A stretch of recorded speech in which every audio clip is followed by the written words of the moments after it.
It was a neat oil lantern made of brass. It was a beautifully crafted model of a sailing ship. It was an old book with spidery writing covering the open pages. It was Captain Ketch's sea chest. Its battered appearance hinted at salty tales of maritime adventure and swashbuckling. Long months at sea with a rum-sodden, mutinous crew, hardtack and scurvy. And this chest, full to the brim with Ketch's loot, pearls, diamonds, emeralds, and doubloons. On the other hand, it could have been full of spare blankets. It was an actual pirate ship chart. The top surface of the desk had a large recessed area set into it.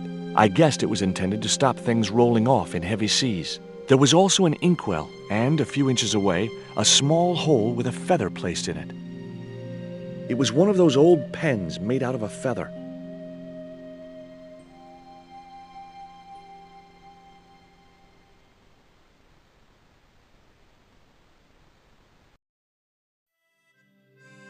Captain Frederick Ketch, 1570. Around his neck was a cross. Maybe he was a part-time pirate.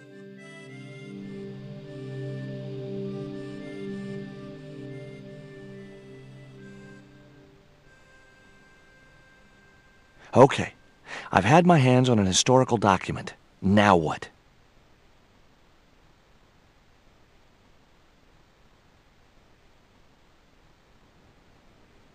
The chart fitted exactly into the recess on the top of the desk.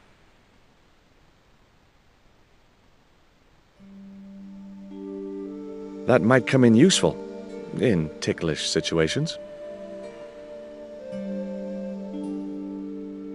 March 20th, 1670 fix. Engaged frigate off Fan Salvador? It was garbage. Huh. I guess being a pirate didn't require too many academic qualifications. The passage went on to describe how Ketch had got wind of the approach of a fleet of English ships. It seemed the new governor had not shared his predecessor's views on Ketch's activities. They were out for his blood. Sailed to that place where I made secure my fortune. I returned safe in the knowledge that the governor shall not discover that which I had hidden. For is it not writ that 'tis easier for a camel to pass through the eye of a needle?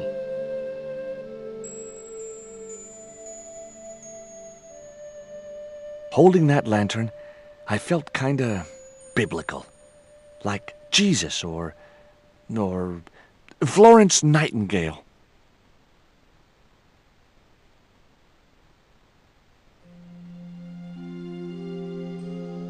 The lantern fitted so precisely in the inkwell, it could only be deliberate.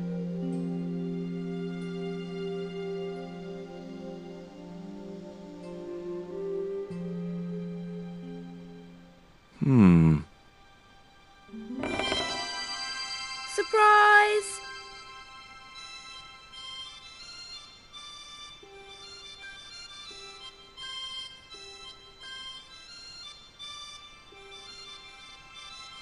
What the? Who are you? I'm Emily. What were you doing in there, Emily? Hiding. What are you doing here? Grown-up stuff. Grown-ups? Pfft. I'm never gonna grow up, I'm not. You shouldn't be here. What's your name? I'm George. Pleased to meet you, Jaws. George. Jaws? Jeez. Make your mind up. What can you tell me about Captain Ketch? That's him on the wall, in the picture. Yeah, I know. Scary-looking guy, huh? He was my great-great-great-great-grandfather. Yeah, you have his eyes. Why don't you go play with Rio? I'm not allowed. How come? 'Cause Aunt Frost says I'm not allowed out of the house. That's why, Mr. Nosy Beak. Too bad. Why don't you ask your other aunt if you can play with Rio? Aunt Mina's cuckoo. Aunt Frost says so. She says when the Lord handed out common sense, Aunt Mina was off getting double portions of chin. That Rio's a smart kid. He helped me outwit Bronson. Rio is clever. He can spit ever so far. That cross you're wearing, Emily, It's my lucky Jesus cross. it's just like the one Captain Ketch wore. Uh-huh. Can I borrow it? Uh-uh. What would you trade for that cross, Emily? A puppy. Well, I don't happen to have a puppy in my pocket right now. Can you think of anything else you'd trade? Don't know.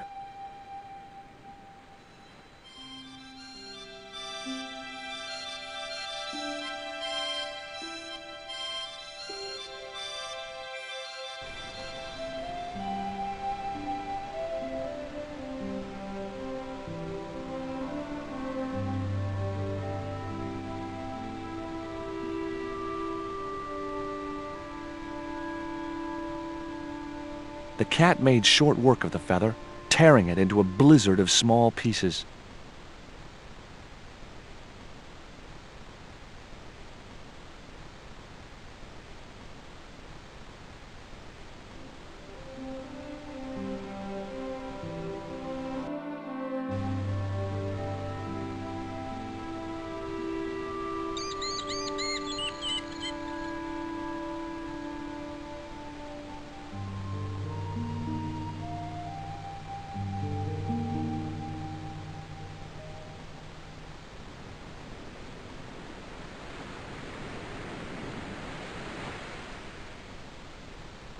What do you give to a small, irritating girl who asks about everything?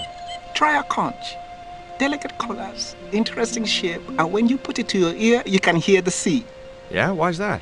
Usually because you're standing next to it. Cool. Have you got one? Yeah, but I promised it to my sister. She well vexed with me. Why is your sister mad with you? Well, last night when I got home with our supper, she went wild. Rio, she said, how come all you ever catch is puffer fish? A sicker puffer fish. What I want is tiger fish. So don't bother come back home till you catch one, boy. I don't see how I'm gonna catch no tiger fish. All I have is a fishing pole and a worm. What do you need to catch a tiger fish? One of them real fancy flies like the rich fishermen use. Hey, this is just what you need to make a fly. Thanks. Let's hope them tiger fish hungry. A deal's a deal. Here's a conch.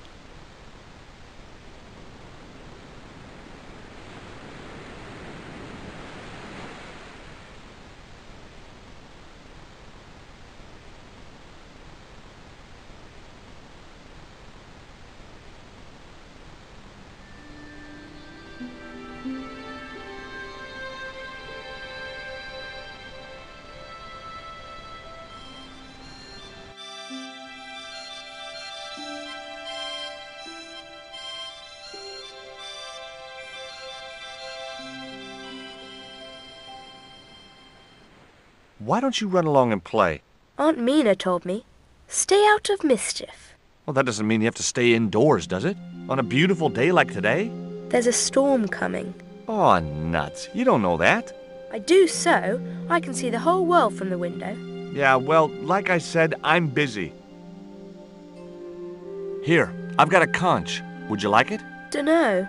Aunt Frost told me never to take presents from strange men. I'm not a strange man.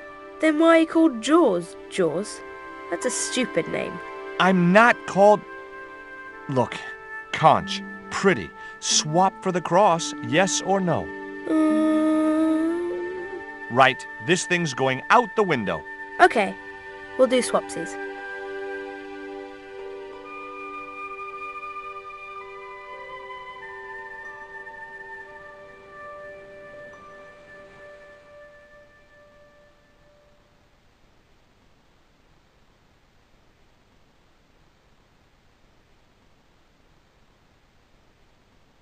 Ketch's cross slipped snugly into the penholder.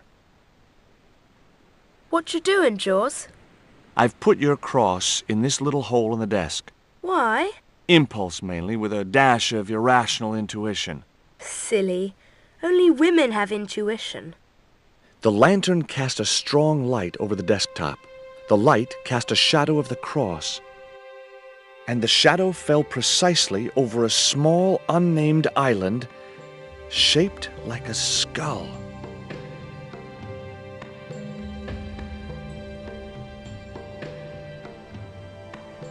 That must be it! Ketch's Treasure Island!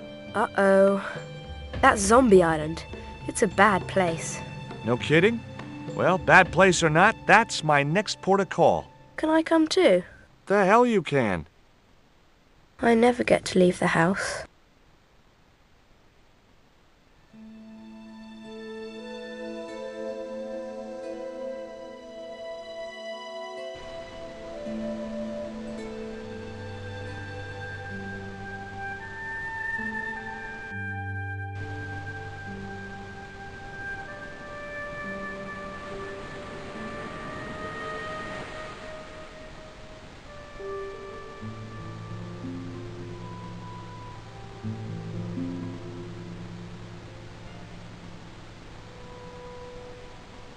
Would you take me to, Zombie Island? In this weather? You're mad, man. The rain will keep the zombies indoors. Just say I did meet a zombie. What would you do? There ain't no zombies on Zombie Island. At least, not anymore. It's uninhabited. Good. What do you mean, not anymore? You still want to go? I guess. Well, I ain't had no luck with them tiger fish. And with the mood my sister is in, I'll be safer with the zombies.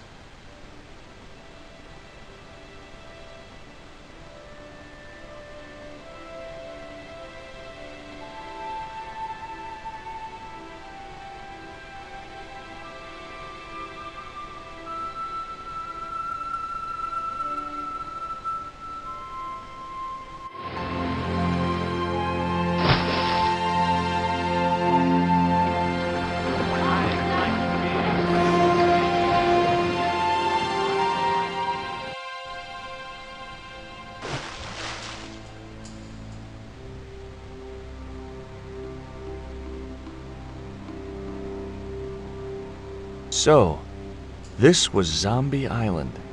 Somehow I'd been expecting something more sinister. Come on, Rio. Let's find that treasure. No, thanks. I'm staying right here. Oh, come on. You said yourself there's no zombies left. Yeah, but that was while there was a big pile of seawater between me and this place. All me have now is this little bit between the boat and the shore, and I'm hanging on to it. Rio's boat was strewn with fishing nets and tackle. The cliff stopped me getting off the beach. The outcrop was about the only feature on the cliff face.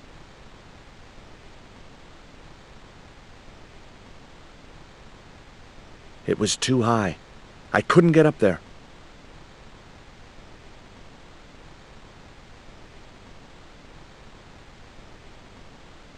That Emily sure asks a lot of questions. Resic, man, this whole Emily business just isn't funny. Look, we're obviously at cross purposes here. I'm talking about Emily Ketch. Yeah, and so am I. She was my friend. Her aunts hated it, but we did move together, you know. She used to be real keen at hide and seek. It could take hours to find her. One time, the last time, it took days. She must have shouted and screamed herself hoarse, but there was nobody to hear her. Where'd she hidden herself? Captain Ketch's old sea chest. The only way to open it was from the outside. Suddenly, I didn't feel so good. We never exchanged another word about Emily Ketch. Could I borrow your net? Yeah, man, no problem.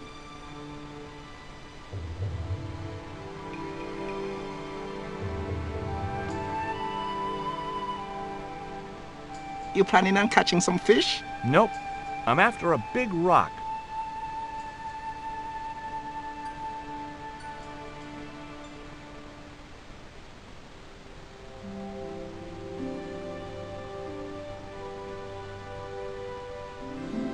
Well, here I go. Wish me luck, Rio. Good luck, George. Watch out for the walking dead.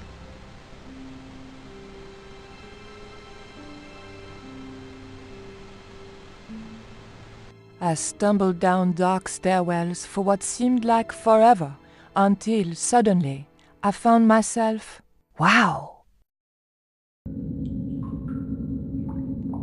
In an abandoned London Underground station.